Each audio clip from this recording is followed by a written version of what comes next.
জাতিসংঘের প্রতিবেদনে বলা হয়েছে, ক্ষমতায় থাকার জন্য হাসিনা সরকার একের পর এক নৃশংস পদক্ষেপ নিয়েছিল আন্দোলনকারীদের দমনে। এতে জাতিসংঘের হিসাবে মোট নিহত প্রায় ১৪০০ জন, বেশিরভাগের মৃত্যু হয়েছে রাইফেল ও শটগানের গুলিতে। হত্যাকাণ্ডের মাধ্যমে দমন জাতিসংঘ প্রতিবেদনের সমন্বয়ক বলেছেন তখনকার প্রধানমন্ত্রী শেখ হাসিনাকে। এই নিয়ে বুধবার জেনেভায় সংবাদ সম্মেলনে কথা বলেছেন জাতিসংঘের মানবাধিকার বিষয়ক হাই কমিশন ভলকার টুর্ক। আর ভাষ্য থেকে কোট করছি, প্রতিবেদনে এটি স্পষ্ট যে সাবেক সরকারের বিষয়টি সম্পর্কে অবগত ছিল। প্রকৃতপক্ষে গুম, নির্বিচার গ্রেপ্তার, সহিংস পদ্ধতিতে বিক্ষোভ দমনের মতো নানা ধরনের মানবাধিকার লঙ্ঘনের সঙ্গে জড়িত ছিল। জাতিসংঘের প্রতিবেদন আসার পর আওয়ামী লীগ নিষিদ্ধের দাবিতে আবার সোচ্চার বৈষম্য বিরোধী ছাত্র আন্দোলন। কিন্তু জুলাই আগস্ট হত্যাকাণ্ডের অভিযোগ নিয়ে শেখ হাসিনার অবস্থান আসলে কি বলছে আওয়ামী লীগ? না, বাংলাদেশে কোনো মিডিয়ায় পালিয়ে থাকা দলটির কোনো ভাষ্য আমাদের চোখে পড়েনি। তবে বিবিসি বাংলার প্রতিবেদনে পতিত সরকারের প্রতিমন্ত্রী মোহাম্মদ আলী আরাফাতের মন্তব্য রয়েছে। সেখানে হাসিনা পক্ষে তিনি সাফাই গিয়েছেন, প্রধানমন্ত্রী শেখ হাসিনা প্রতিটি সভায় সবাইকে পরিষ্কারভাবে আইনানুগ পদ্ধতিতে সহিংসতা মোকাবেলা করে জনজীবনের শান্তি নিশ্চিত করতে বলেছেন। আমি আবার বলি, জনাব আরাফাত, আমি এই লাইনটি শান্তি পড়তে গিয়ে শাস্তি পড়েছি। কারণ হচ্ছে যে আমার বিশ্বাস হচ্ছিল না যে আসলে তিনি শান্তি নিশ্চিত করতে বলেছেন। আমার কাছে মনে হচ্ছিল যে তিনি শাস্তি নিশ্চিত করতে বলেছেন।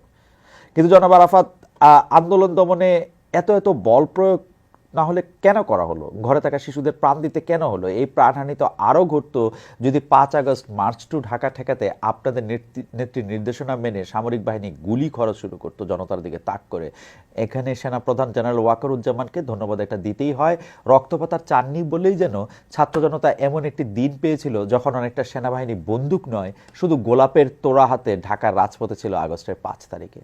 তবে সামরিক বাহিনীর একটি সিদ্ধান্তে আগস্টের ৩ তারিখে হাসিনার ভাগ্য নির্ধারিত হয় বলে মনে করেন বিএনপি চেয়ারপারসন খালেদা জিয়ার নিরাপত্তা বিষয়ক উপদেষ্টা মেজর জেনারেল অবসরপ্রাপ্ত ফজলে এলাহি আকবর। ছাত্র জনতার অভ্যুত্থানে যে সাফল্য, এর পিছনে সেনাবাহিনীর জোরালো ভূমিকা আছে বলেও মনে করেন তিনি। দৈনিক ইনকিলাব ডিজিটালে প্রকাশিত হয় তার সাক্ষাৎকার।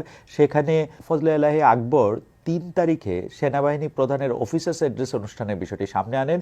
এই নিয়ে সাবেক সেনা কর্মকর্তার ভাষ্য, ৩ আগস্ট যখন অফিসারদের অ্যাড্রেস করলেন সেনাপ্রধান, সেটাই ছিল কফিনের শেষ পেরেক টুকে দেওয়া। তখন কিন্তু এক বাক্যে সকল পদবীর অফিসার, বিশেষ করে জুনিয়র লেভেল, তারা একটা কথাই বলেছে, আমরা জনগণের বিরুদ্ধে গুলি চালাতে পারি না, তাদের আমরা হত্যা করতে পারি না।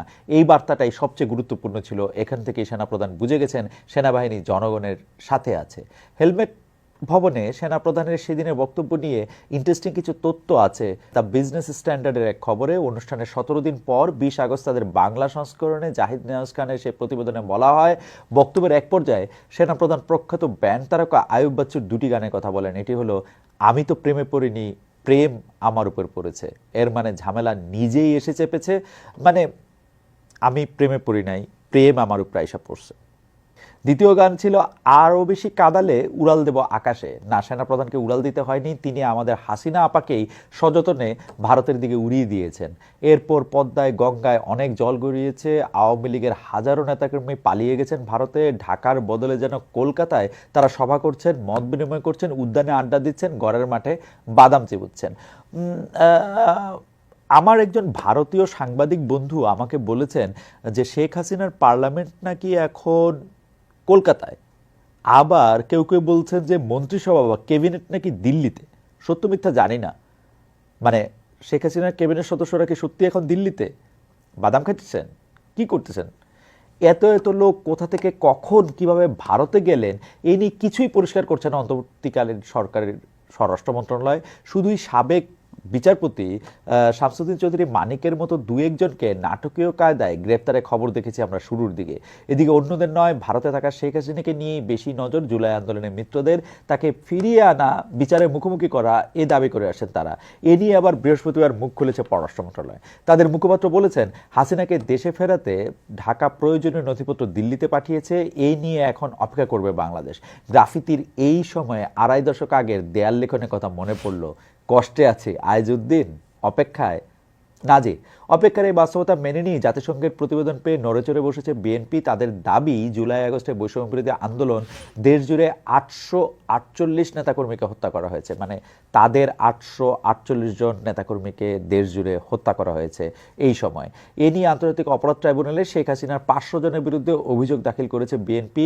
নিজেকে ভুক্তভোগী মনে করে আইনের আশ্রয় না মন্দ কিছু নয়, আর শত সহস্র মামলা হলেও হাসিনাকে আপাতত ঢাকার আদালতে হাজির করা যাবে না, এটা প্রায় নিশ্চিত।